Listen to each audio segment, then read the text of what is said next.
Welcome to Sports Beat KC, a sports podcast presented by the Kansas City Star. I'm Blair Kirchhoff.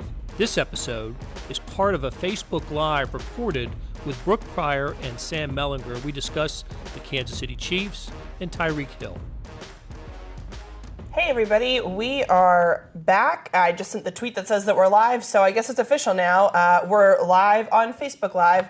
We've got an abbreviated version of the A-Team this afternoon. Vahe is on assignment, so I've got Blair Kirchhoff right here, Sam Mellinger over here. I hope he's tweeting and promoting that we are live. That's exactly Sam's had problems finding emails today. Now he's having problems finding tweets. Technology, man. So yeah, it's been a while since we've talked with you guys. It's been, since February? March. It's March. We talked to you guys in March. But it has been a minute.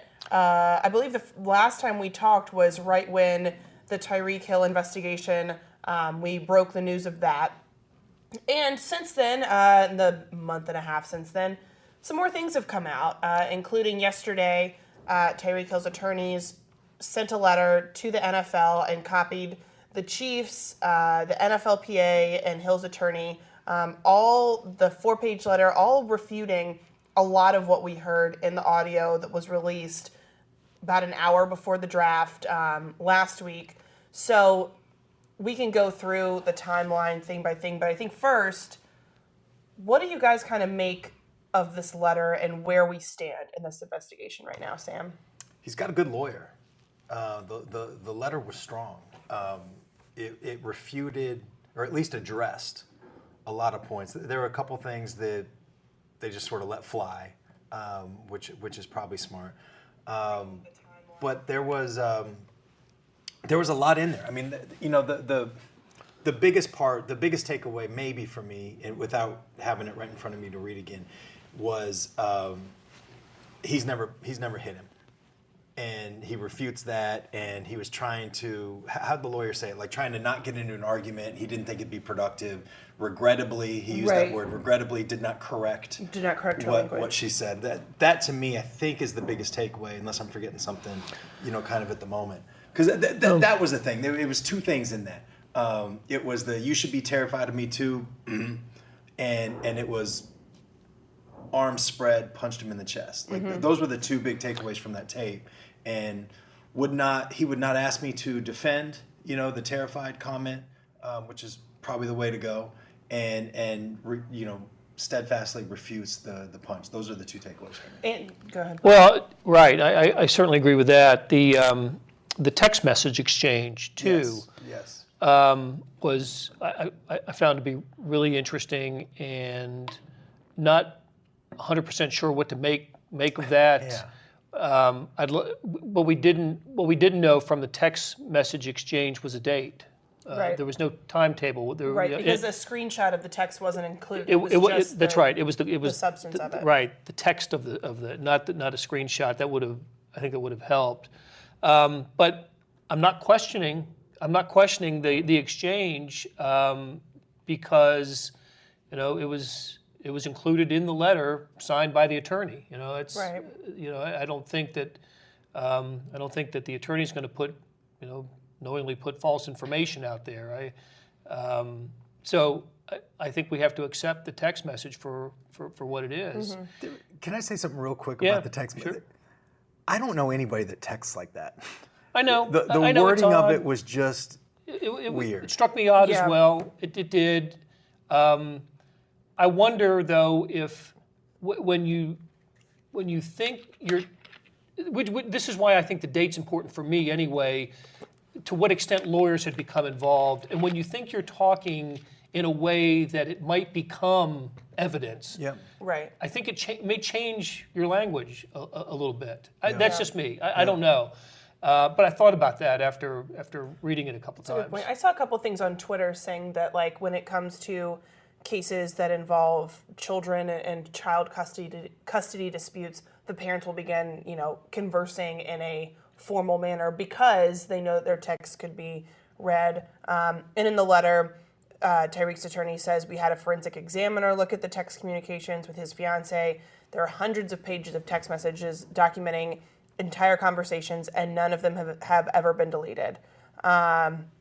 It says Tyreek never says anything that is even remotely demeaning, controlling, rude, or threatening in nature to Miss Espinal, which is interesting. But I think I would like to know the range that these texts were viewed. Like you said, like at what point had lawyers become involved? When was this text sent? What was the context? What was said before? What was said after? Because if that's just said out of the blue, that's even stranger to me. That it would just, that's not how, I envision it starting that conversation. Right.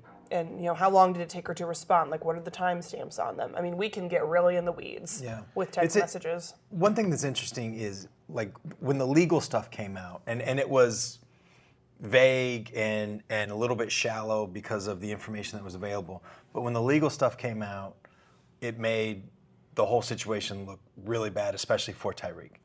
And then that tape comes out, and that was Crystal. That was Crystal secretly taping it, but not releasing it. That's right. I don't think she wanted that released in that moment, the day after no charges. And then now we're getting Tyreek's side of it. And it's strong. Like that is a strong letter and all that. But we haven't heard, what Crystal and or Crystal's lawyers. Right, and we've reached out to both and haven't heard back. And I think other outlets have also done the same thing. Well, that's important to hear if there's going to be a response from her and her attorney is important now, because I look at it, the ball's in her court right now. Yeah. So I wonder, I remember, I can't remember what the occasion was, but when both Tyreek and Crystal were walking into a courtroom with holding hands. Right. I don't think at that time they had separate attorneys. Is that fair to say? I think they may have. Okay, I didn't know that. That's kind of unclear. I was told kind of immediately after, I believe the audio came out, that Crystal does have a separate attorney, and we'd have to go back and look at the footage, but I think at that point she did have a separate attorney. Okay, the reason I bring it up is, to me, what's shifted here is they early on in this, they seem to be in it together. And now, with what I heard yesterday from the Tyreek Hill camp, it's now no. I mean, he had felt like he had to defend himself against her. There was a line in there. This came during a time where they were talking about separation or whatever, right which was okay. kind of a way to say, now she's making stuff up. I mean, that's how I read that, of the lawyer, a very lawyerly way of saying, here, this is what that's about. But I'm telling you the truth. That's how I read that. Yeah, they say that after he said that stuff, they both made the decision to get into family counseling, and Tyreek is also engaged in individual counseling. And so I think that was also the lawyerly way of saying they're working through some things, but Tyreek is an individual, and like you said, they're not in it together anymore. Yeah. Can I interject one more important point from that letter that I took? Because we've been saying from day one, like, the only thing that really matters in this is the little boy and his safety. And there's a paragraph in there, it's toward the end of the letter, right, where it says, Tyreek and Crystal grew up in houses where they used corporal punishment. They both understand that that's not acceptable, and they can't do that going forward. That, to me, is an important. Like, I don't know if they'll get custody. I don't know what the future of that little boy or the twins will be, obviously, but that was an important piece too for those of us that have been, very much like, this little boy's got to be safe. Yeah, I think so. Yeah, it says both parents understand now corporal punishment in any form is not an acceptable form of discipline, and studies have indicated conclusively that it can be harmful to a child in multiple ways. Yeah. It says they're both very much in love with their son, who, as has been reported, is in very good health. Yeah. So obviously that's the most important thing. But what's next right now for Tyreek and for the Chiefs? Right, he's been suspended without using that term because it's the off season, so there's no official suspension, but he's barred from any team activities. We have OTAs and minicamp coming up right now for the foreseeable future. As both Clark Hunt and Brett Veach said during draft weekend, he won't be there. And Clark Hunt, the last thing that we heard from him sounded like he was taking a very firm stand against Tyreek and what we knew at that point, the audio. And it sounded like the franchise was starting to distance themselves from Tyreek when he said Tyreek is not with the franchise. And then I think he was asked about it again, and he said, I would just reiterate, he is not with the franchise. Yeah.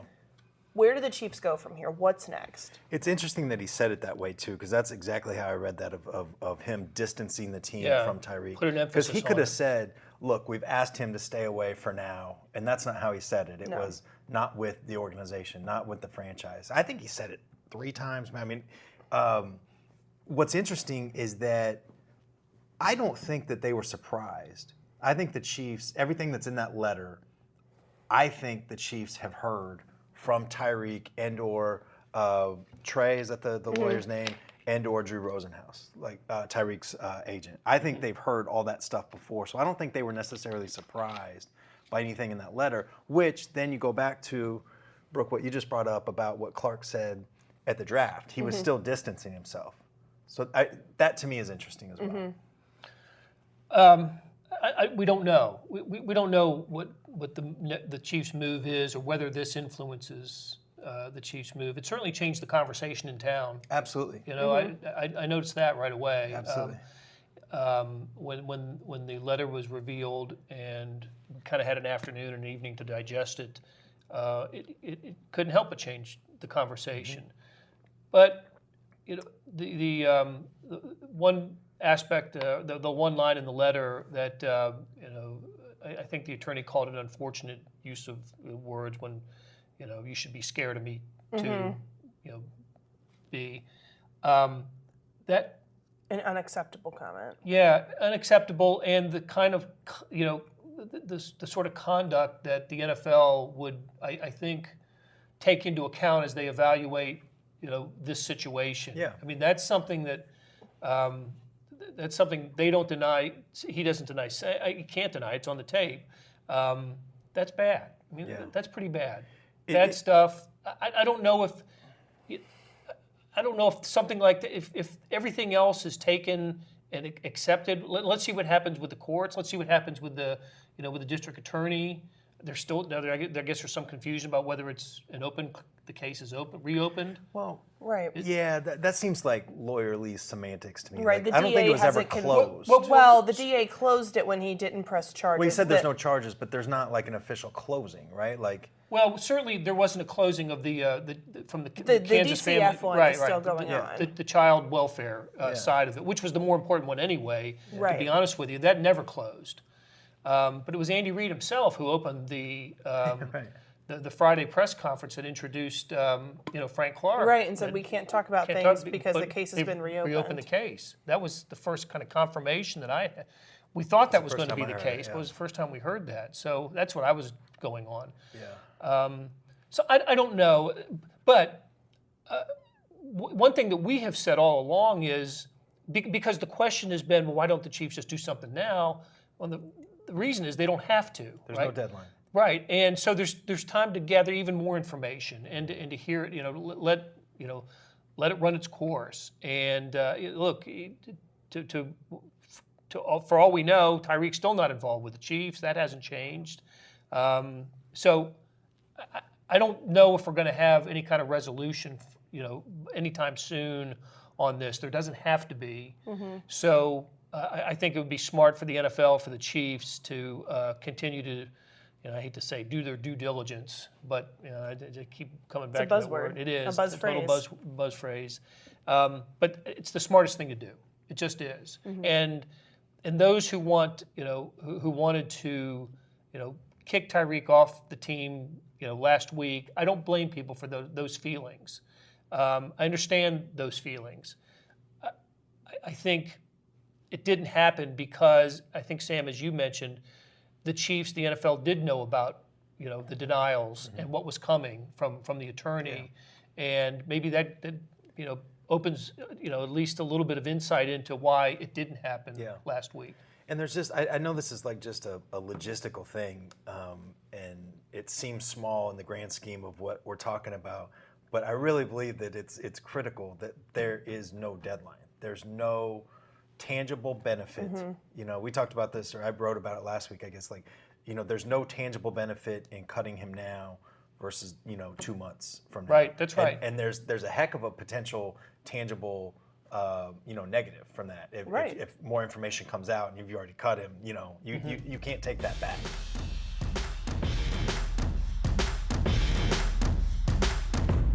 Thanks for listening to Sports Beat KC, a sports podcast presented by the Kansas City Star. Links to the stories we discussed can be found in the show notes and on kansascity.com. I'm Blair Kirchhoff. Thanks for listening.